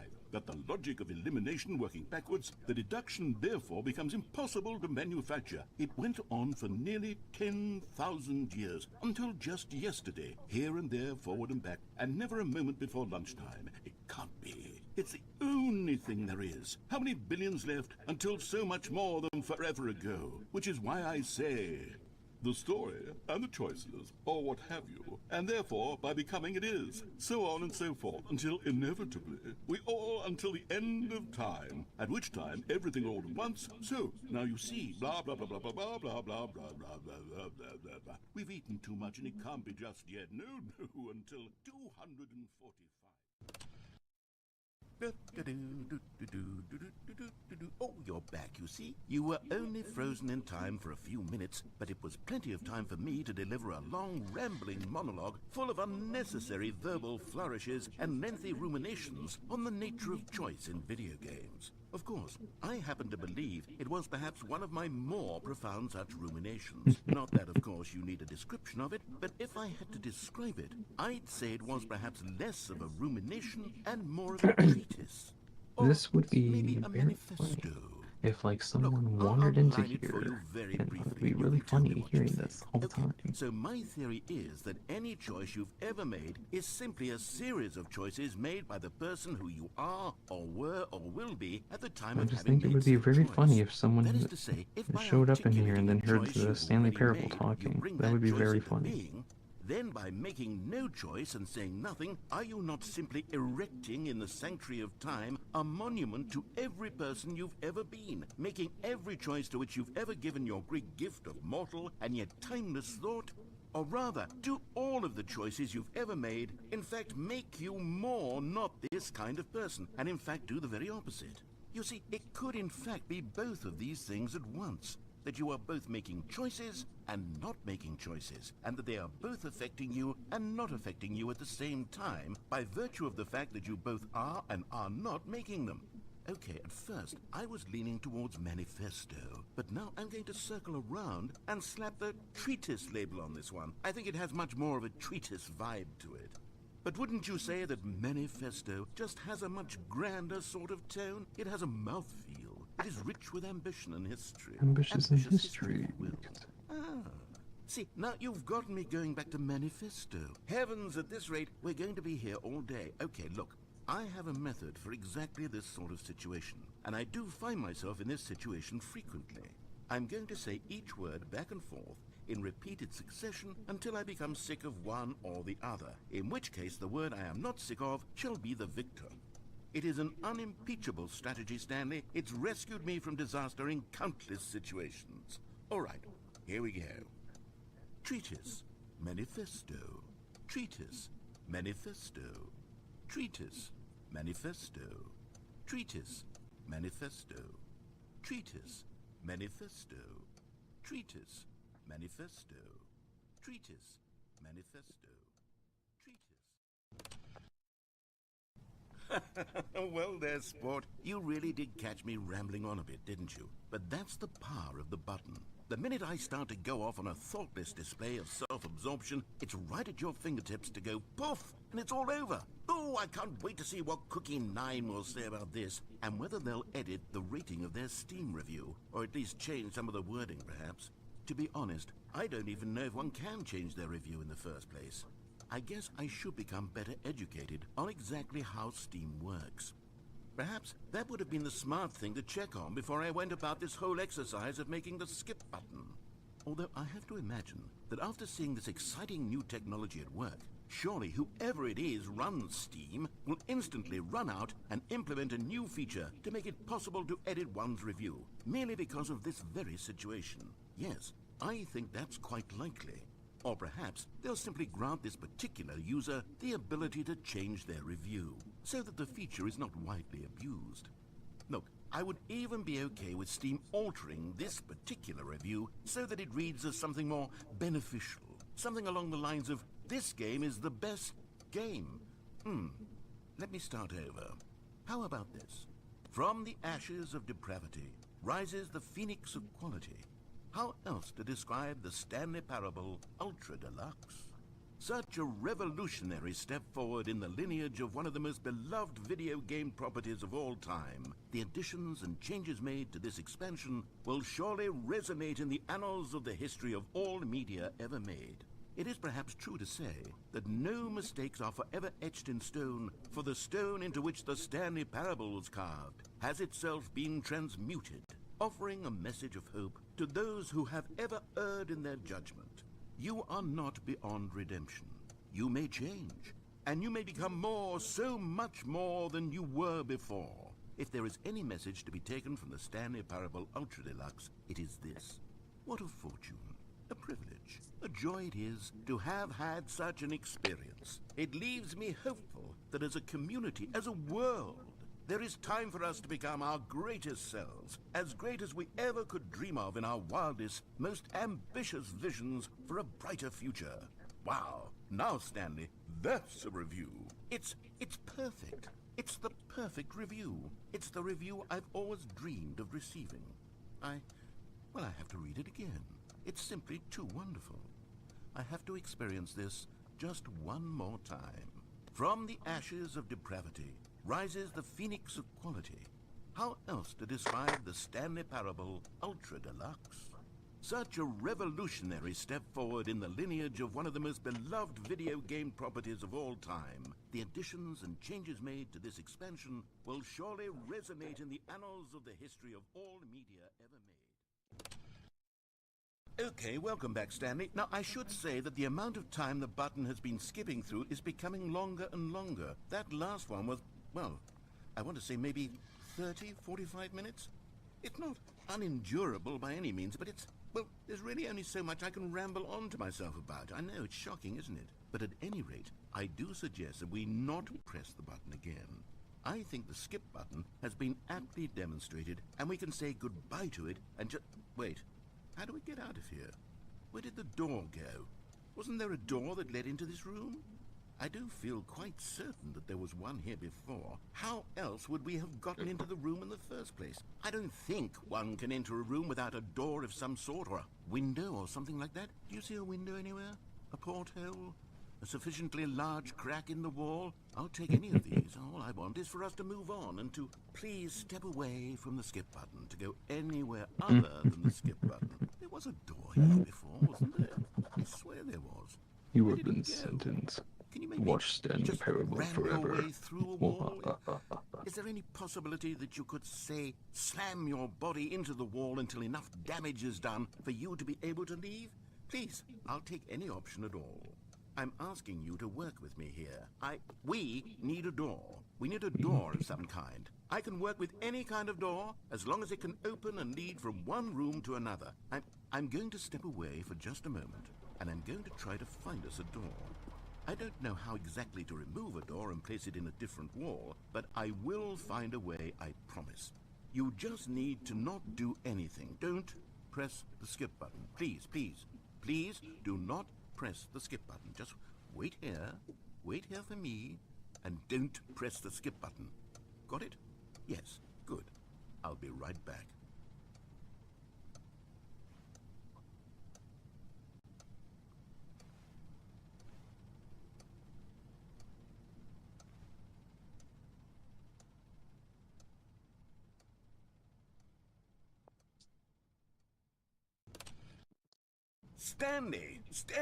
Stanley, please don't push the button again. It's been 12 hours. You've just been frozen there. I don't know why the skips are getting longer, but they're really, truly getting longer, and my God, there's no way out of the room. Stanley, the door is gone. It's completely gone. I've looked at it from every angle. I've checked every one of those walls 1,000 times, and there's no door, Stanley. There's no door. There's just you and the button, and if you keep pressing it, I have no idea what will happen. I have no idea how long I'll be made to sit here, and more than anything else, I don't know how to stop you from pressing the button again. I can't control anything in this room, Stanley. I can't touch it, and I have to believe, I have to know that sooner or later, no matter how much I plead with you, you're going to press the button again. Why would you? I've been thinking and thinking.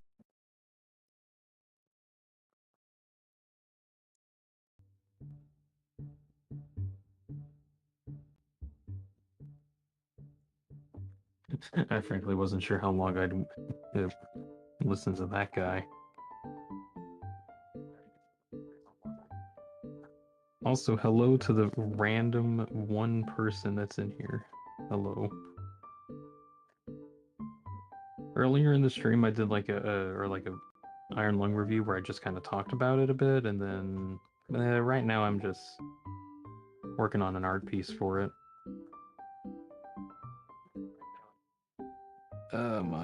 There's a lot of tiny details I wanted to add for it, so now I'm suffering trying to add those in. Taking a lot longer than I expected.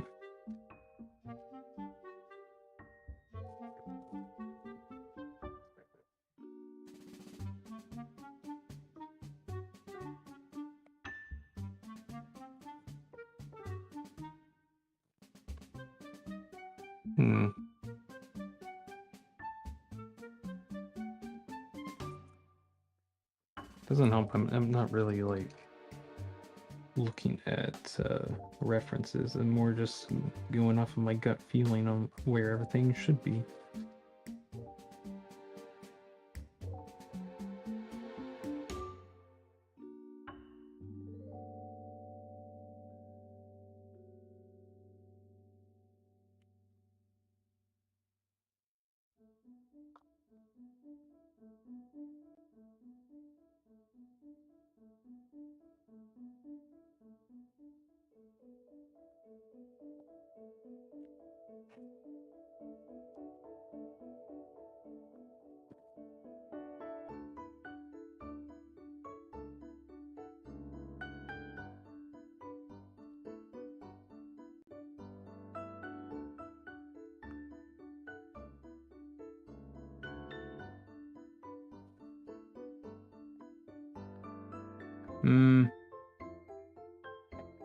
Oh well.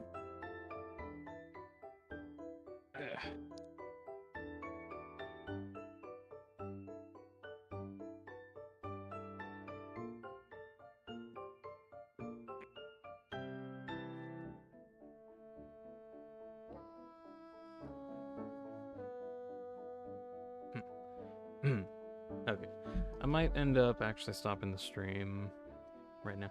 I wanted to do this just until I can either like get this thing done, which it ended up taking a lot longer than I expected. That, and there's the other part where like there weren't. You know what? No, I did expect like there to be not as many people because I'm like talking about spoilers for a movie that some people are very much gonna watch. But oh well.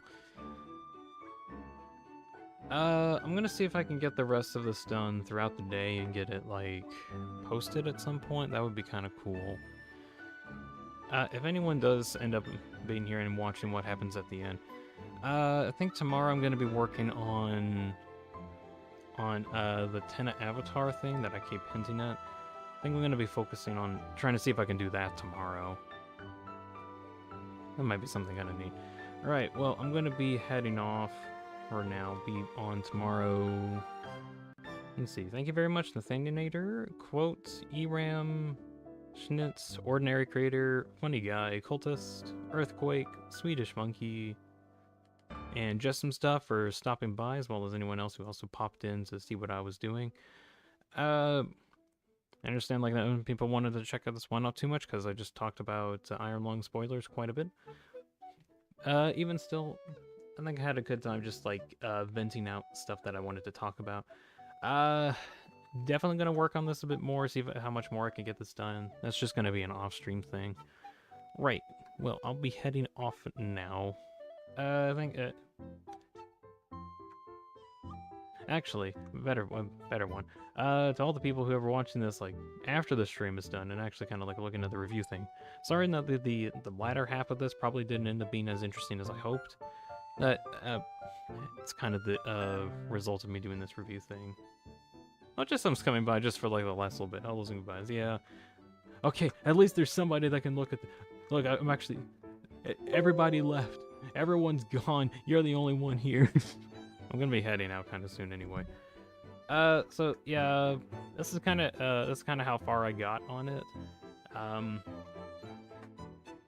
Super long thing that took a bit was like the grading on the bottom. That took a bit. I'm gonna see if I can finish this up later on today. That's kind of the hope. I gotta get out of here soon. Hope to get this done today, but oh well. Okay, I got the Iron Lung lore talk out of my system, I think. I don't feel like doing much else for it at the moment. I'm gonna go eat some food. I'm gonna head off. Thank you much for stopping by at the very end. Just some. Thank you everyone else as well, and anyone who's watching the VOD afterwards. Hope you enjoyed that, at least some amounts, and y'all have a good night. Bye. Ah.